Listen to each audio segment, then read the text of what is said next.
Our Kristen Martin joins us live with more. This is tonight's Top Story at 10. So if you've been drinking, be sure to find a driver who hasn't or call a cab. We want to keep those roads safe. And right now I'm standing on the corner of Scottsville Road and Lovers Lane where traffic isn't too heavy, and right now it's still just rain. A few weeks ago we asked if you thought you'd ever see gas prices for under $3 again. 85% of you said no, but look now, a gas station in Franklin has it for $2.91. Someone will sneak up the side of the car and then quietly open the unlocked car door and then slide the purse right out of the passenger seat, staying below eye level so the person pumping gas never sees it happen. Deb let me give it a shot myself, and I didn't do so bad. That gun is now hot. Let's do that good grip and good sight picture again. Gently press the trigger. Good job. Our Kristen Martin investigates how common it is in Kentucky. Kristen? Gene, human trafficking is a crime that's often hidden from the public eye, yet it's happening right here in Kentucky, even in Bowling Green. This afternoon was the first time there were more smiles than tears since that tragic night, as the two who survived the fire finally made it back home. Our Kristen Martin joins us with tonight's Top Story at 10. Michael, many of the same people who were saying goodbye at Muhlenberg County High School's West Campus during the funeral last Saturday were saying hello today as they welcomed Chad and Kylie home from the hospital with the homecoming parade. I'm excited that she's finally well enough to come home and get ready to start a new chapter in their lives together. It was a moment the entire community had been waiting for. Chad Watson and his 11-year-old daughter Kylie's return. We knew they'd be coming home. We just didn't expect it to be now, but we're beyond thankful. They spent more than 2 weeks in the hospital recovering from burns they got in a house fire that killed 9 of their family members. Her and her dad are living miracles. About 3 o'clock this afternoon, Chad and Kylie arrived in Greenville to signs, balloons, and cheers from family, friends, and even strangers. I told her that we would all be here to support her and we couldn't wait till she got to come home. As Chad drove by, Kylie was smiling in the passenger seat. And I'm sure she was just as happy as everyone else out here. And I couldn't help, like, I kept tearing up. It just kept coming. After focusing on so much loss, they were ready to look ahead. Because seeing her is like closure, and supporting her that, you know, like we're glad that she kept going, that she didn't give up just like when the family was lost. So. But they know Chad and Kylie still have a lot of physical and emotional healing to do. But God would bring them through it. Because, you know, they're Watson strong. And today at the homecoming parade, everyone was able to finally see that strength face to face once again. It was touching. It was so touching. And we love Kylie. We love you. Yeah, we love you guys. And we're really glad you guys got to come home.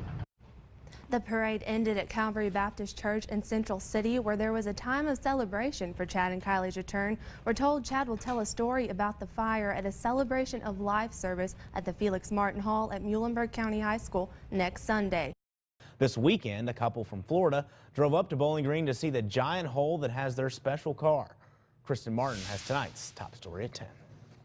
And you could see 3 Corvettes literally vanish, and then that cut the power.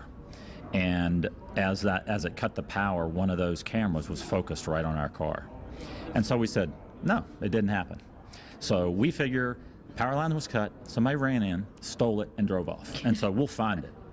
And no, that was not the case. They drove 13 hours from Tampa, Florida, hoping for closure, but they couldn't even see their car. It's the deepest inside the hole. Can't really get that closure until you actually see it, and I think that's going to be the hardest part, is seeing it in the hole and then them pulling it out with all the dirt and debris on top of it. They're not too optimistic that it can be restored. It had a mallet conversion, it had an anti-venom conversion, so it was unique in that sense. So you can't really restore it to a stock condition. And while they knew the situation could have been much worse if people were inside, losing their 2001 mallet hammer conversion was like losing family. People say it's just a car, you know, they don't understand. He had a lot of memories with it, and it was the only Corvette his father had ever driven. One of the worst parts, they hadn't even seen it on display themselves. They had just donated it around Thanksgiving. And they had just brought it out to storage for the center of the Sky Dome on the rotunda, about 6 weeks ago. Now it's the first time since 1996 that he hasn't had a Corvette, but he says he'll be back in January to pick up a new one. In Bowling Green, Kristen Martin, WBKO. The director of the museum says the cars will be pulled out within the next couple weeks. Chevrolet will oversee the restoration of all 8 cars. I thought I heard a train. I didn't hear a whistle. So then I jumped up, and that's when we started hearing the metal coming off the roof, and the power went out. And all of a sudden, it just big bang, and the lights went out.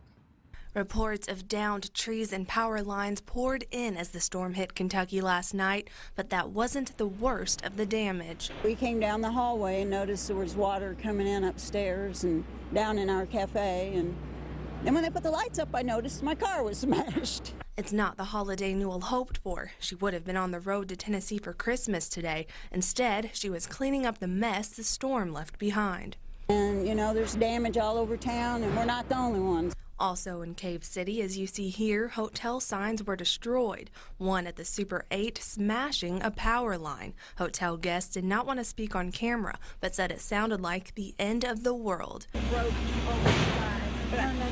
Up in Hart County, a devastating scene where one man lost everything after strong winds lifted his mobile home and rolled it 4 times before it landed in the middle of Bennett Road. He also did not want to speak on camera, but says he's thankful he wasn't inside when the storm hit, or he might not have made it out alive. The National Weather Service says no injuries were reported in Barron or Hart counties, despite the damage. A lot of straight line wind damage all across the area. Hart County, Greene, Taylor here in Barron County, but I think it would not surprise me if we find a tornado as we go north and east of here. As for Newell, she's just thankful no one was hurt and for the friends she has to help her pick up the pieces. Kristen Martin, WBKO.